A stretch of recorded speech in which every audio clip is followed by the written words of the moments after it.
Congressman, while we have you on here for a few more moments, I got to get your response. The LA riots, this discussion about perhaps use of the Riot Act, obviously the Insurrection Act, all of these various potential uses of the military. Where do you come down on this? Look, President Trump is doing exactly what he has to do, which is restore law and order. This is a key marker of his campaign theme, and I think anyone watching, including Democrat strategists, are like, this is playing exactly into why Donald Trump got elected, because he said he would take care of this kind of thing, and that's exactly what he's doing. The idea that Governor Newsom is putting out these nonsensical statements that, hey, we got it under control, this is inflammatory to the National Guard, and there's been like 30, 40 LAPD officers injured, over $3 million in damage. You don't have it under control. And it's not fair to the LAPD to just say, you know what, you guys just are going to have to deal with that. So, of course, we should be sending in the National Guard and making a statement about we will not stand for this. One thing we notice as we look at this, though, is, okay, so you get arrested for burning a police car. And let's say you're not a U.S. citizen, but you're here legally. Let's say you're a permanent resident. Well, or a DACA recipient. Well, there's a number of things in law that allow for your legal status to be revoked.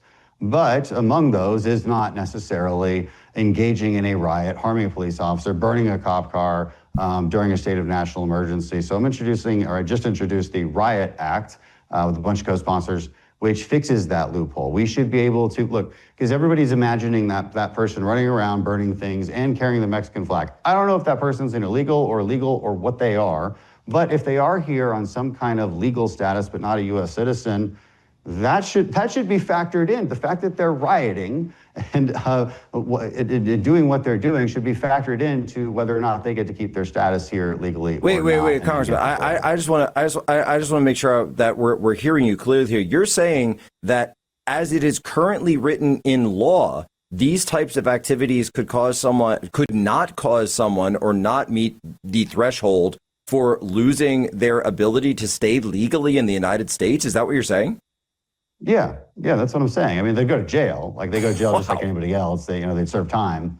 But as far as deportation, as far as losing your legal status, that wouldn't be part of the equation, because it's not one of the list of things which would revoke your status, for instance. And so we're simply adding this into it, given the times we're in. Well, and that's a great point there, because so much of our immigration legal system is just antiquated. It's not actually written to be met with the situation at hand today. It's written for, the Ellis Island era or, various other eras of immigration that we've had in the past. And none of the Irish immigration, et cetera, none of this was ever written for this mass open borders or a mass situation where we have this, just these invaders that have come across some 10 million plus in just 4 years. And we're dealing with this legislative framework that is totally inadequate to meet the moment. Yeah, no, the tools just aren't there, and so look, this is a bill that fixes just one of those many loopholes, and it doesn't. For any detractors, not that they're not on this show, but critics would say, oh, well, you're trying to stifle free speech. People who protest would now have their status revoked. No, it's very specific. You're a criminal. You've already committed a criminal act that you would go to jail for anyway. We're just saying that if you're going to go to jail for that criminal act, then it should also have an impact on your immigration status. I don't think that's a crazy thing to do.